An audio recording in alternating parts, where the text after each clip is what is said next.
All right. Well, it is 12:02, coming up on 12:03. So I would like to welcome everyone to this, I believe it's the 9th presentation in our Sustainability Research and Practice Seminar for the fall 2020 semester.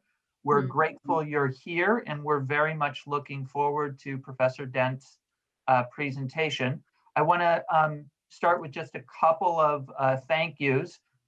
First to our co-sponsors for this series, the Office for Research and Sponsored Programs and the Office for Digital Learning and Innovation. They've been very helpful in putting this together, and we're proud to be co-sponsoring the series with them. I'd also like to give a shout out to Dr. Kressler, to Walt Kressler, who helps us archive all of the sessions that we have done this semester on the Digital Commons service of the Francis Harvey Green Library. And I'd also like to just make one quick announcement for any of you who have not yet registered for the Global Conference on Sustainability in Higher Education. Yes, in fact, it occurred last week, but Westchester University is a host sponsor institution. And as such, you can continue to register and view all of the dozens, probably hundreds of inspiring and fascinating sessions on all kinds of aspects of sustainability in higher education. So if you have not yet registered, please do go to our website homepage, and you'll find a link there with instructions for doing so. It's free of charge for anyone with a wcupa.edu email address. So without any further ado, I would like to thank Professor Dent for being with us today, and I'll hand over the digital floor to you. Thanks. All right, so Marcia, Amy, should I just get started with the share? Is that all right? Yeah, go right ahead. The screen share is yours. All righty. Let me put this on.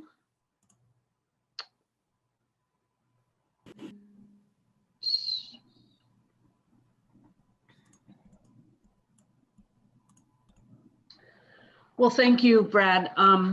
The sustainability group is one of my favorite groups on campus, even though I don't get to be as actively involved, but because I am very passionate about the work that you do. So thank you for inviting me to be a part of this year. I'm very honored and touched.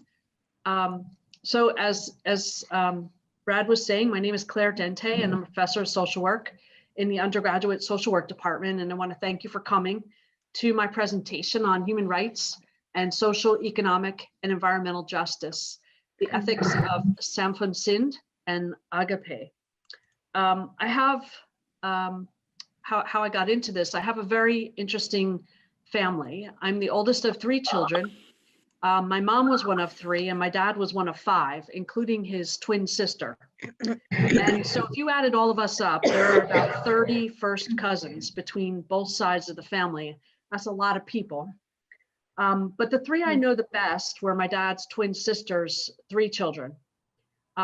Because they were twins, they were very close. We spent most of our holidays together and had visits in the summer. And the great thing was that my aunt's 3 children and my dad's 3 children, 3 of us, were pretty well matched age-wise. And so that was very convenient, right? But we also spent a lot of time together, and things like Thanksgiving and other holidays became extremely memorable.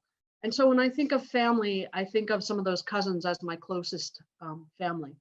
Of those 6, I was the oldest, and my cousin Amy was the youngest.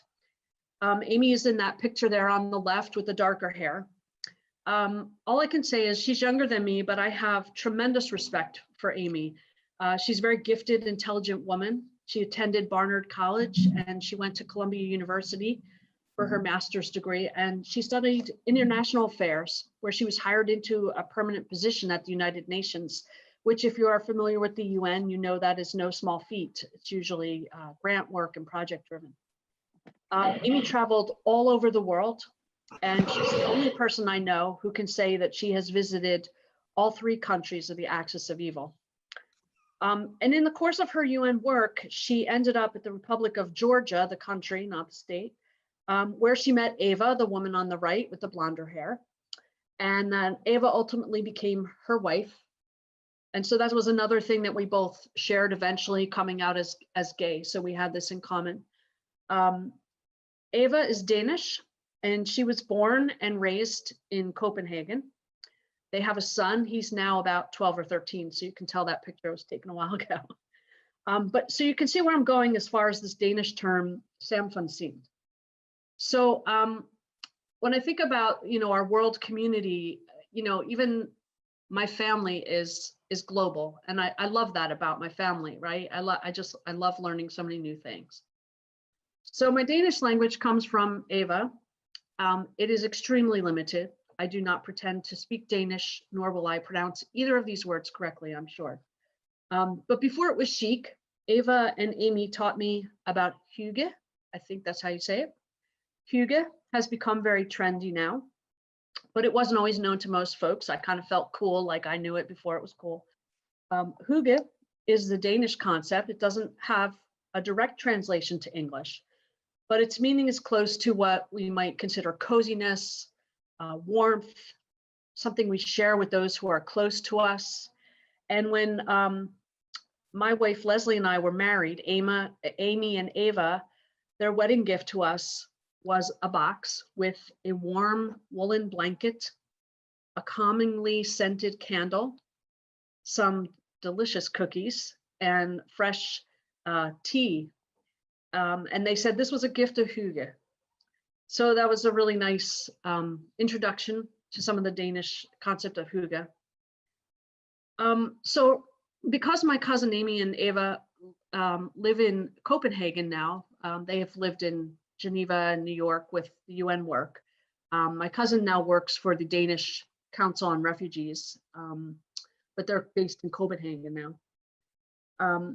Amy shared this article from the BBC about Samfundssind, and it's on my last slide. Everything, there's a link to it, and so when you get the slides, you'll be able to read up anything. So the article talked about, whoops, I'm getting some feedback here. Is there a mic on? Maybe if you could turn it off. Is anyone else hearing that feedback? Yes. Yes. It would be helpful if everybody muted their phones. Thank you. I really appreciate it. Oh, still on. Oh, well, I'll do the best. So my cousin shared this article, and it started to talk about a high-end restaurant in Denmark. And the owner was a Michelin-rated chef. And what he did was he converted his business. He had just opened in this past winter. And when the pandemic began and the economies were, stopped, and people were homeless, and people had no food, and they couldn't access things, they weren't making money. He converted his restaurant from this high-end Michelin star rated facility into making sustainable food for the community. He made meals for folks who were impacted by the economic shutdown, for people who are homeless, and for people who are impacted in many different ways by COVID. So of course, this appealed to me as a social worker. So a lot of my information on Samfundssind initially comes from this BBC source. And like I said, it is at the end of this presentation. So the single link will take you there. So Samfundssind comes from Danish, the same people who brought you this concept of hygge and coziness with your loved ones. But what exactly is Samfundssind? So Danish term, there's again no exact translation to English. It is a term that regained more use earlier this year after the Prime Minister of Denmark used the term when referencing the pandemic. And Samfundssind connotes a way to be with folks that we don't necessarily know, in the same way that we do with Hygge. So I want to read you a quote from the BBC article that I mentioned by Mark Johansson. And I apologize, I was teaching all morning, so my voice is a little shot. Like Hygge, there's no direct English translation of Samfundssind. Marianne Rata, senior researcher at the Danish Language Council, says you can think of it as putting the good of the greater society above your own personal interests. Danes believe this word has played a key role in the country's successful response to the pandemic. According to Rata, Samfundssind is a compound noun of samfund, which means society, and sind, which means mind. It dates back to 1936 and made an historical cameo in a call for solidarity by then Prime Minister Thorvald Stauning at the outbreak of World War II. Thereafter, it lay in relative dormancy until Prime Minister Mette Frederiksen revived the word at a press conference on March 11th earlier this year, announcing the first major measures to shut down the country. She presented Samfundssind to Danes as having two main pillars: collective responsibility and community spirit. And so these two pieces, collective responsibility and community spirit, are part of what I want to focus on today as we think about social justice and human rights. And so the Danes were led by their prime minister and embraced this idea of thinking about others, not just yourself, and of thinking of yourself as part of a community where, quote, putting aside individuality for the benefit of the community has become an even stronger pillar of Danish identity. What a concept. As we reevaluate our own leadership with the election only a week away, I find that these ideals, these values are impacting how I think about things. I want to shift a little to my Greek language competency, which is even more limited than my Danish language competency. I recall learning about Agape back in my high school religion and theology classes. I am not a linguist or a philosopher or a theologian, and I can't help but getting nervous talking about something outside of my discipline, because there's always someone who's more knowledgeable or an expert out there and who will know that I'm probably slaughtering the concept. So I give my apologies in advance to the philosophy department. But Agape was explained to me back then as a form of love, in contrast to Eros, which was more the sexual romantic love and attraction, or Philia, which we know well in Philadelphia, brotherly love, or as we say, and sisterly affection.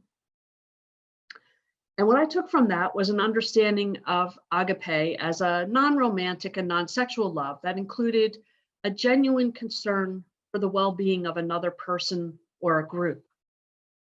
And I tried poking around the literature on Agape in preparation for today, many years later from my high school classes.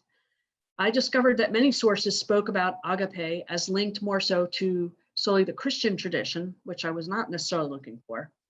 But this idea of an understanding of love that kind of came from this group and extension of love to the broader community.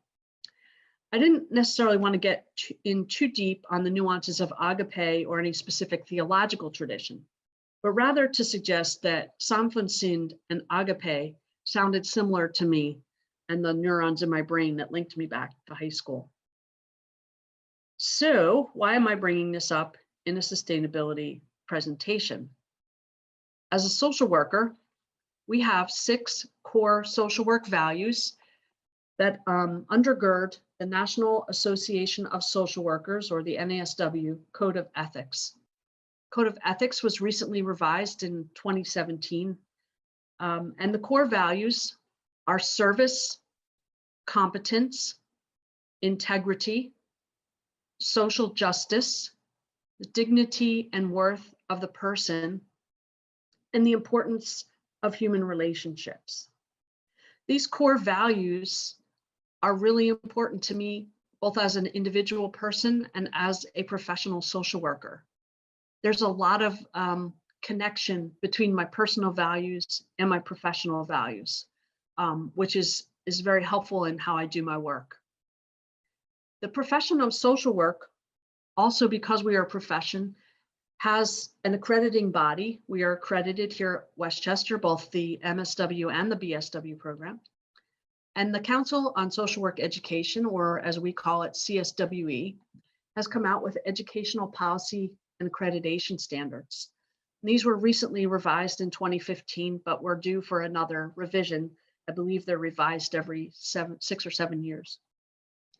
So competency 3, what we expect all of our social work grads to be skilled at, is to advance human rights and social, economic, and environmental justice.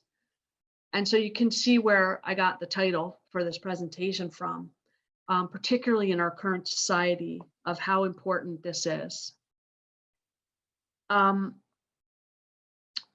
this particular competency, it's broken down into a couple of parts.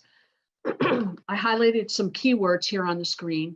But one is that social workers, and again, I think that this is what fuels my work as a social worker, but I also feel that as a social worker, I put these values forth to our society. And when we talk about sustainability, I think that a lot of these things are very closely linked. But that we understand that every person, regardless of their position in society, has a fundamental human right, such as freedom, safety, privacy, an adequate standard of living, healthcare, and education. Every person.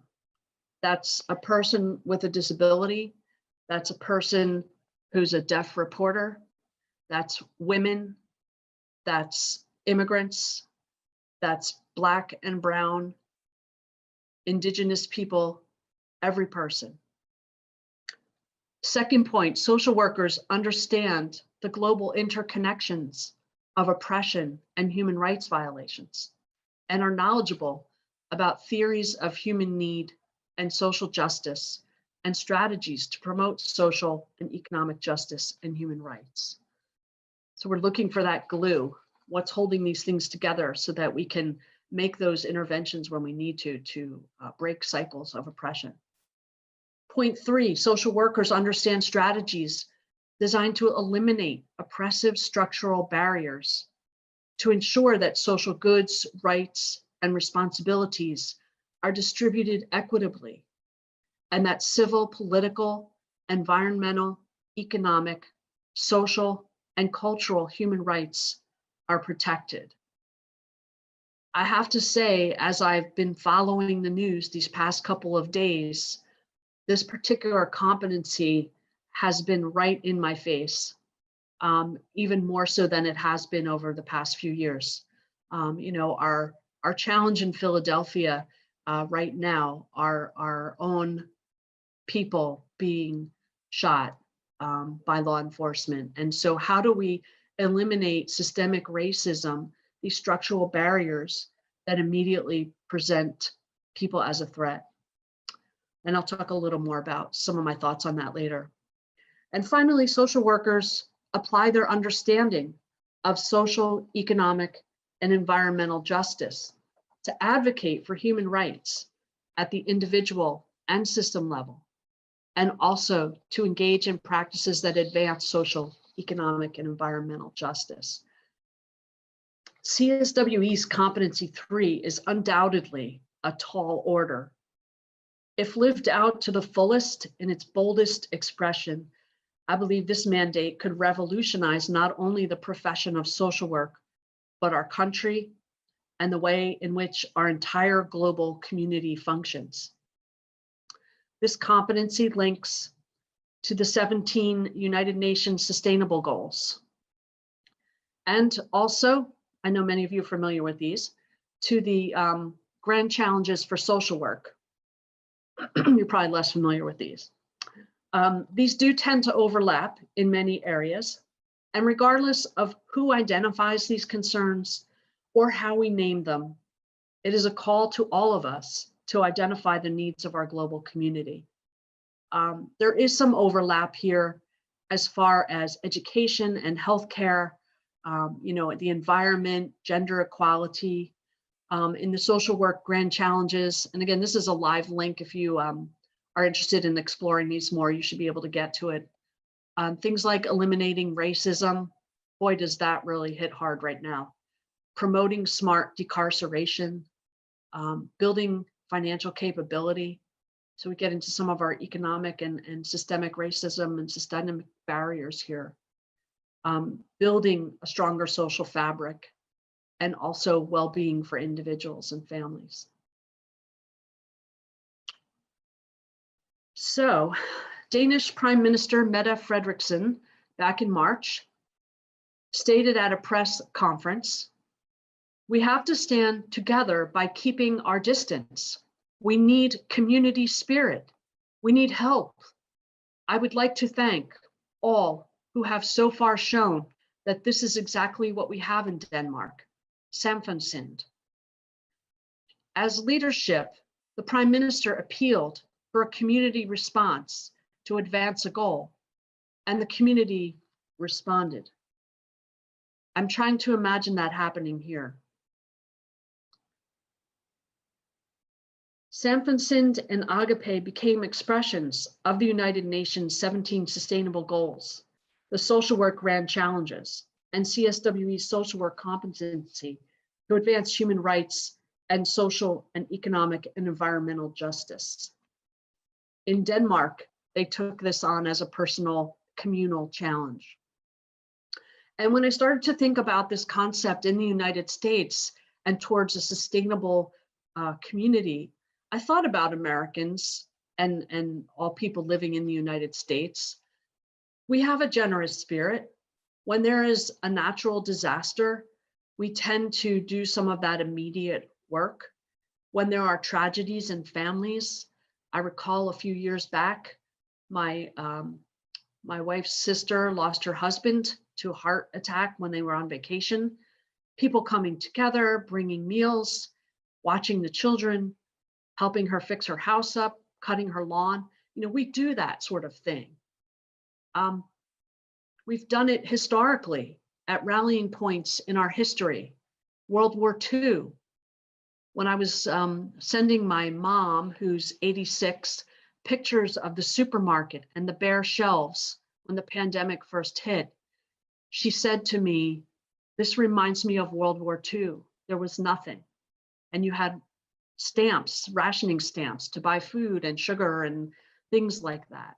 And so people rallied and they came together. Post 9/11, 2001, I remember it was one of the few times I could get on 95 without being cut off. People let you in, right? So people had this sense of community. So there is some precedent here, right? But it also, those kinds of situations remind me of when we teach our students about social justice and the babies in the river, and immediate work is pulling those babies out of the river and saving them. And we need to do that. But sometimes somebody needs to hike up the river and find out who's putting those babies into the river and intervene there, right?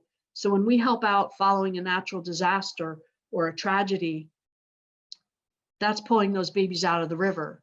When we start saying, hey, how come there's climate change that's impacting the weather that's causing these natural disasters, we're hiking up the river. So when we think about the Danish Prime Minister and her call upon the nation, perhaps with an element of Agape, she was raising awareness of the need for communal concern and taking actions to enhance the well-being of each other. The call to the nation for unity, to concern for others, certainly demonstrated my social work ethics of service, competence, integrity, dignity and worth of the person, importance of human relationships, and social justice. And the COVID pandemic has had an interesting impact on us in the United States. Frederiksen talked about standing apart to stand together. But in the United States, we seem to have politicized these things. And it's made it harder for us perhaps to embrace these concepts. We've politicized the pandemic. We've politicized strategies to reduce its impact, such as mask wearing and social distancing. And we have, in some arenas, an anti-science bias, a disrespect for experts, not only in health, but we've certainly seen it when we talk about climate change. So I went back to those two concepts that I mentioned earlier as defining Samfundssind and social work ethics, our collective responsibility and our community spirit. And as I said, I could place my own social work ethics, which link with my personal ethics, under collective responsibility, this idea of social justice, that all should have access to healthcare and education and clean water, to being competent, to knowing how to care for each other, and the importance of human relationships, and how important it is to reach out to people, to build coalitions so that we can work together. In terms of community spirit, I thought about the social work ethic of integrity, of being able to be counted on and relied on, of being who we are and saying who we are, of service, of giving when it needs to be given, and the dignity and worth of each human person, that each person in our community has value. Also, thinking about collective responsibility, I was thinking about sustainability living in the conscience of all of us, reducing our waste, creative inventions to do that. Many of you are far better at that than I am in the sustainability office. Maximizing potential, not just of, reuse, recycle kinds of things, but of human potential. No one should be lost. No child should have to drink polluted water in Flint, Michigan, right? And in thinking of social justice, addressing those needs, regardless of status, our responsibility to address poverty and hunger and health and education and dignified work, these values that we see in both the UN and the social work challenges. And the other thing I really liked about Samfundssind and this idea of collective responsibility was that it's very strengths-based, that each one of us has something to contribute, regardless of the amount of talents or intelligence that we have, that we all have something we can bring to the table. And in our community spirit, embracing each other as one family, collaboration, reasonable competition. It's one thing to win, it's another thing to win and then destroy the competitor. Trickle-down theories that actually reach the bottom. I'm always struck when economists and sometimes politicians talk about, well, if we just trickle down, it will help the lower income folks. And yet I see the higher income folks amassing more wealth while the lower income folks don't ever get those drops. And tied with that would be challenging this sense of entitlement and consumerism and greed. How much do we really need? Measuring our successes and celebrating them. And this idea that all creation is one. It's a big theme for me right now. This idea of dignity, integrity, respect. How do we build bridges between groups, communities, nations, political parties? So to me, Samfundssind also involves seeking unity. And I see it as actually a spiritual process, not a religious process, a spiritual process. This idea of becoming one, of connection, of making meaning. If I'm connected to you and I'm connected to the ground I walk on and I'm connected, how can I not help but care? I wanted to play this YouTube video of a song.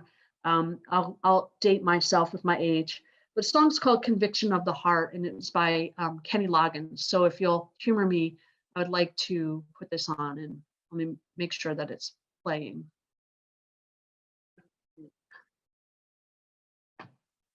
All right, let me get back here.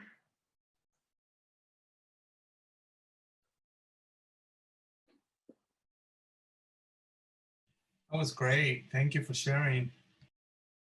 Oh, you're welcome. I feel I- I know, but I actually really love that song because, and especially now, I'm trying to go back to things that make me feel hopeful, right? One with the earth, with the sky, one with everything in life. And yet we have to think about air that's too angry to breathe, water our children can't drink. Do you care enough? Where's your conviction of the heart?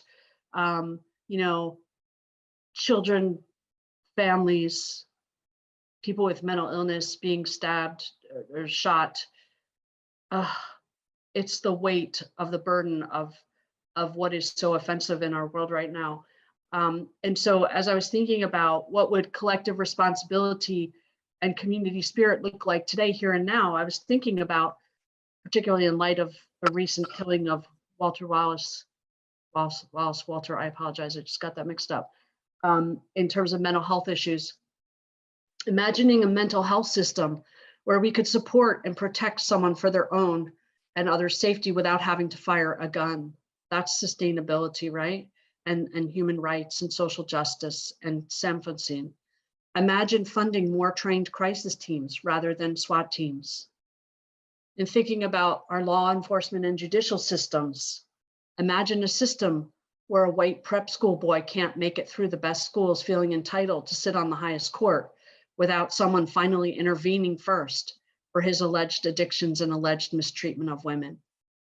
Imagine safe places and ways to express one's fear or rage rather than shooting Black and brown bodies or looting. Imagine living and working, feeling safe enough to live without having to be in such a state of hyperarousal. Considering our political system, imagine a system that supports fair voting for all, giving people a voice, sustainability. Imagine leaders who debate constructive ideas for the betterment of our society, not their ego. Imagine service leadership at the highest levels of government and the lowest. Imagine informed responsiveness to crises such as our pandemic. Imagine funding initiatives that grow and expand knowledge and provide outreach to raise up individuals and communities. Imagine dignified work and the reduction of poverty and the impact that would have on our economy. And of course, since I'm thinking imagine, John Lennon comes to mind. I won't play his song, don't worry. But I want, I just think for myself, and I think each one of us has to think about how do we take action to create this more just society, because a just society is a sustainable society. And we have to think about here and now. We have to start small, but hopefully end big. And we have to keep having hope for the future. There are many examples of people doing this. I know I've talked with Brad about PAR Recycle Works. PAR stands for People Advancing Reintegration. And I have a little 3-minute video that I wanted to show you about some of their work. So if you'll humor me, one of the cool things about this group is I know 2 of the founders of the group. Oops, I got to stop share and reshare. Rats. And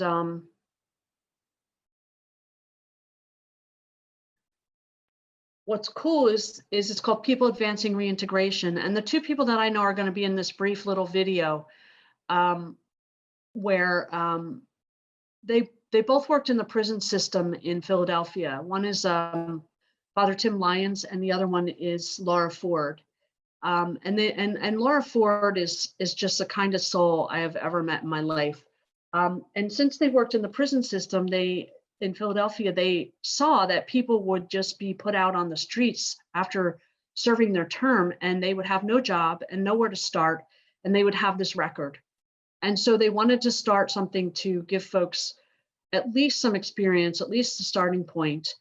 And although you're going to see the people they're being interviewed here are 3 white people, what you should know is that they have turned over a lot of the leadership of this group to folks who have come through the program itself. And so I really like that because they've empowered the community. Neither one of them, I believe, has a social work degree. I won't hold it against them, but I just want you to see a little bit about what they're doing and to know that I got Brad to think about this for us, Jason.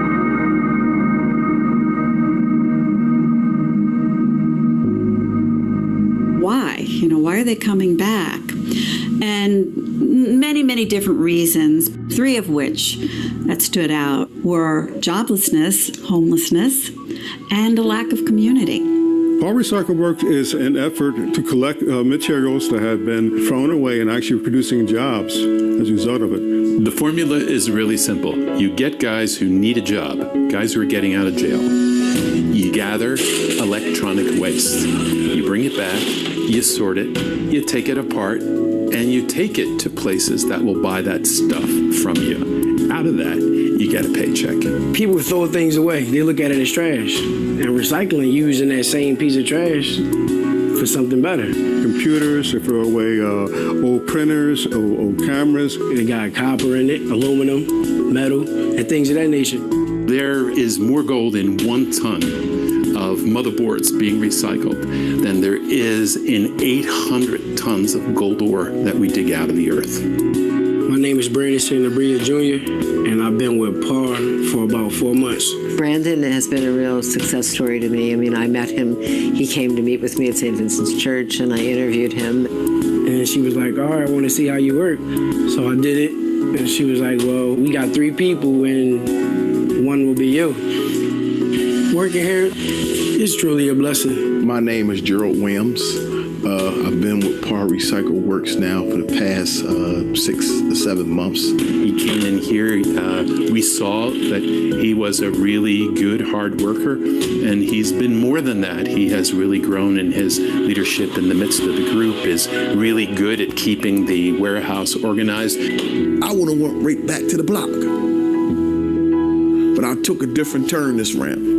And I said to myself, I'm going to give myself a chance. So we want to be able to hire more, to provide more wraparound services, to get better known in the community, and to grow. I mean, that's the goal. This is how you can help us in our project. You can give us your electronics. What you're done with, we're ready to take. We need people to take on responsibility of setting an e-waste drive in their own church or their community. Anybody who's looking to make a contribution, that would be helpful as well. And the other thing that's really important is you could give us access to your jobs network. We want our guys to be successful. We want you to be successful. And programs such as this really works. And we need the community of Philadelphia, Delaware Valley to really, really take a look at this and help us make PAR Recycle work. To see them thrive and be part of the commitment really makes me happy. PAR Recycle Works means hope. Hope in our cities, hope in our families, hope in our communities, hope for the environment. What does PAR Recycle Works mean to me? It means just restoring lives and helping the earth.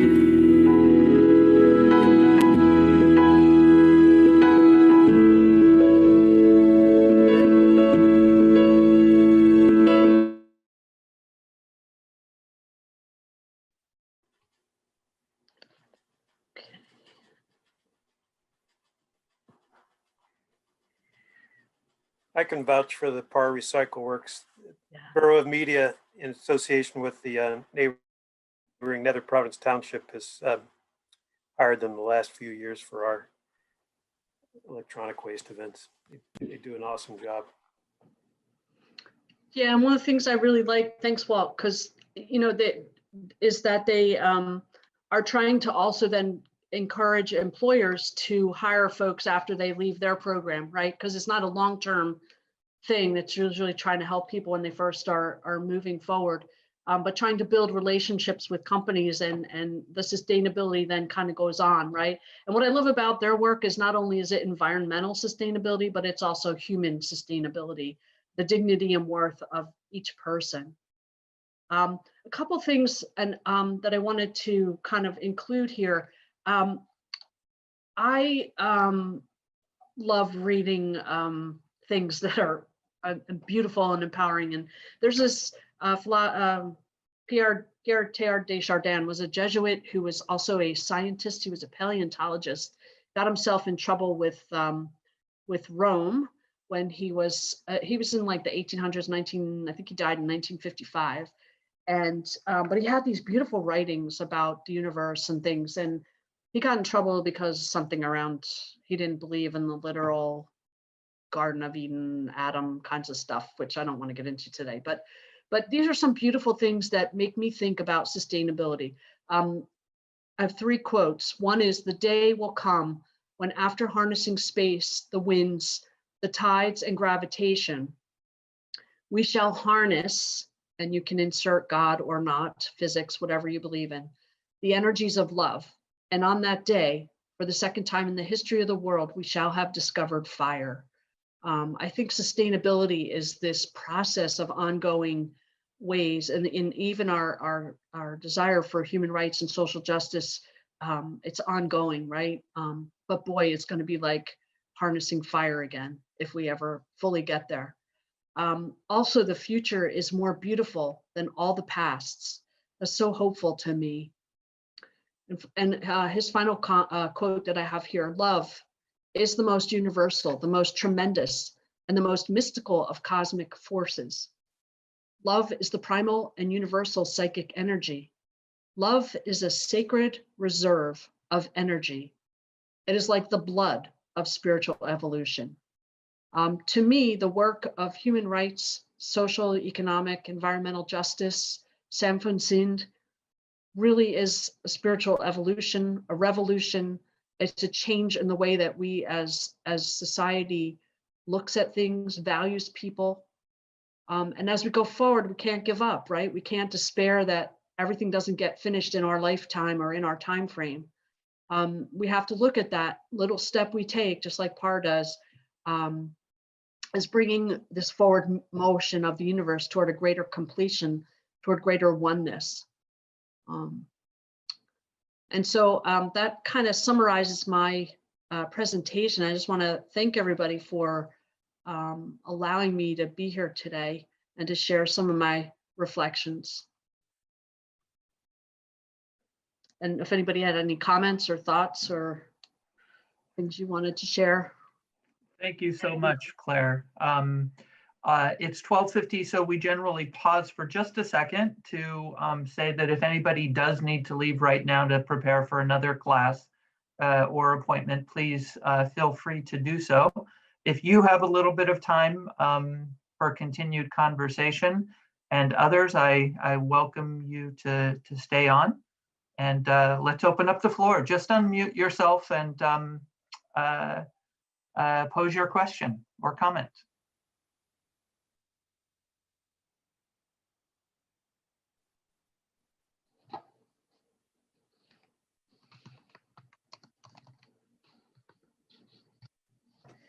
I'll jump in real quick. Hi, Claire. My name is Pam Frontino. I'm in the Center for Civic Engagement and Social Impact. And thank you so much. That was a beautiful presentation. I've attended a lot of these, and this might be my favorite one.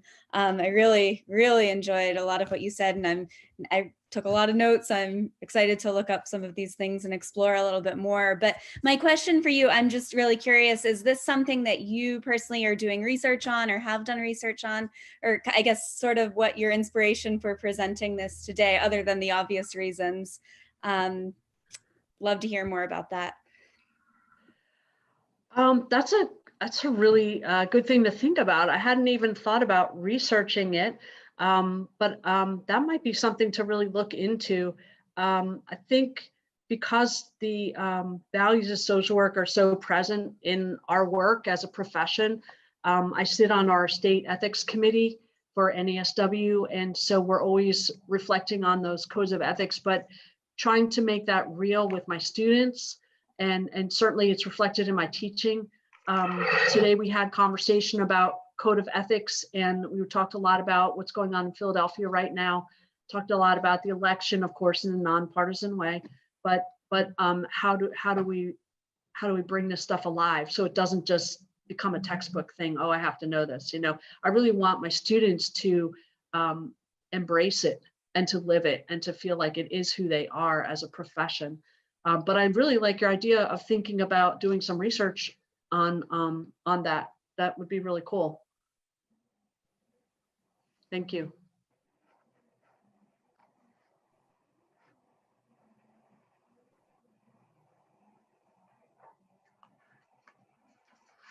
I share with Pam and the curiosity about bringing these ideas into a scholarly program of research. But I'm also struck by the fact that I don't want to put words in your mouth, but it feels like this presentation really brings together your role as a professional, as a scholar and teacher in this area, and as a human being who cares about these issues. And I think there's a really powerful place when these roles in our lives come together to speak to, in this case, an audience of people who are coming from very different professional backgrounds, and maybe even some different personal perspectives. But I was impressed with your presentation about how it really, in my interpretation, is bringing together these different parts of your life. This presentation will be essentially a publication going out to the world on Digital Commons. Ah, there you go. Yeah, I'm humbled by your comments. I think because social work is such a practice profession, that translating sometimes some of the work we do into the formal scholarship models, I find a little challenging, but I'm really challenged in a good way to try to maybe move forward in some of that with some of the things that you're talking about, some of your comments. I think that's really inspiring to me to think about moving in those directions. I was really excited when I heard the Samfundssind. I just have to learn Danish now. All the cool words come from Denmark, all these great concepts. So I was supposed to actually go to Finland this year with the Northampton Community College social work department. They take their students to explore some of the Scandinavian, and I know there's always a pull in our profession about not wanting to just look at white models, right? So you go to Scandinavia, it's largely a very white population, as opposed to things like going to Mexico or Africa and drawing on some of the struggles that folks down in some of the Southern Hemisphere face, right? There's not necessarily the economic privilege, but I'm always impressed by the clean lines, right, of the Scandinavian approach to social services. And although we have more challenges in terms of the number of people, I'm really excited about possibly learning more from some of that culture as well.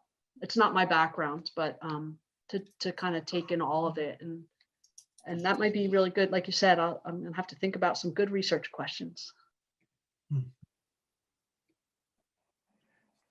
Another thing that struck me, your presentation made me think back to some of the keynote presentations in the Global Conference on Sustainability in Higher Education.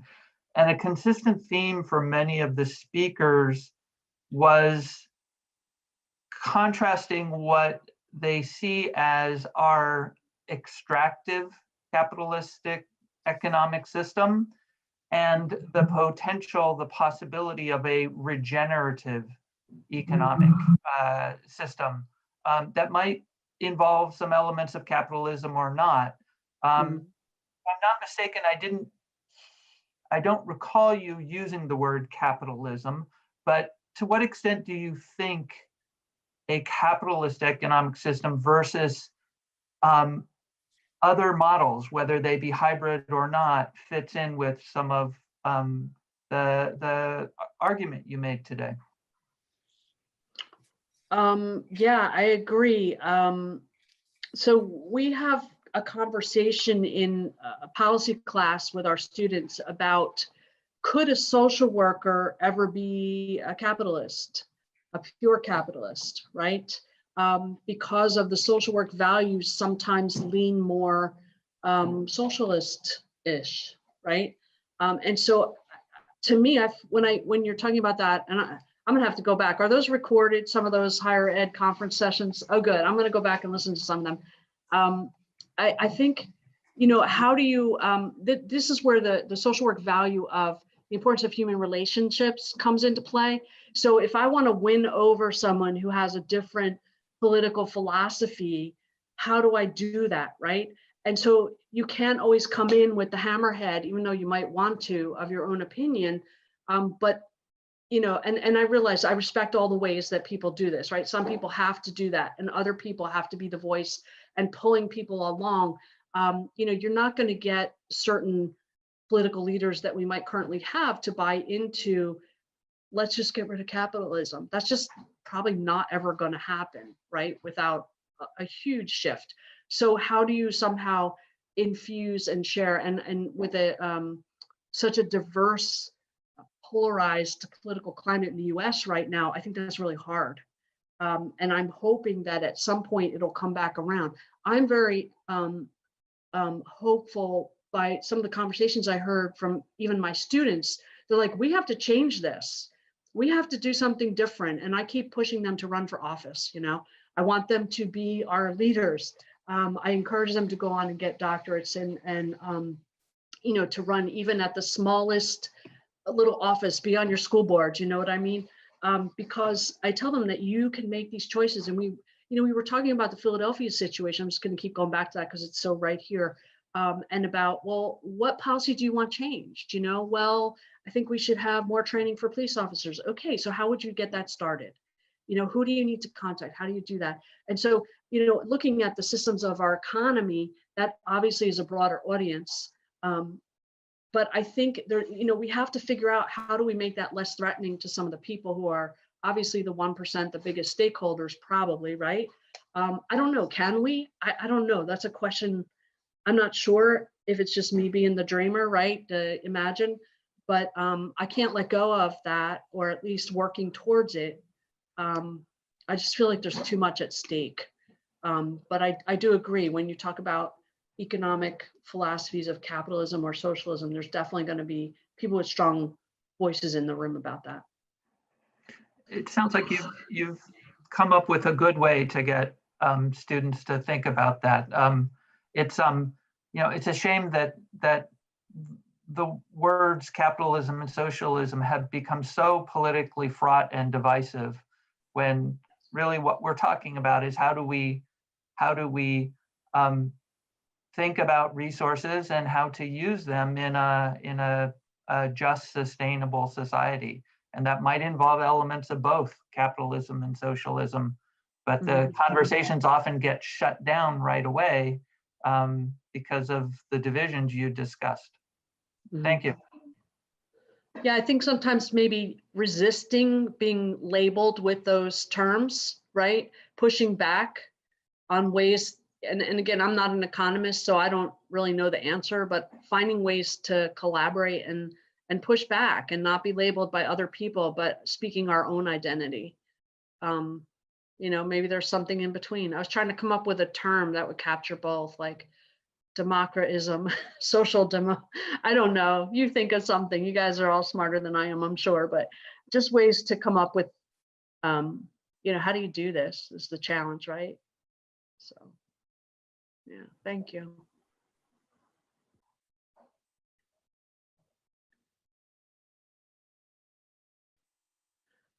Well, I appreciate it. I'm really honored that you asked me to speak today, and this was great. This is the kind of stuff I love and wish I could do more of, but we all gotta butter our bread. Thank you. We're grateful that you accepted our invitation and made this presentation today. Thank you. And for all of you who are still on the call, within a couple of days, recording and a copy of the slides will be posted to Digital Commons.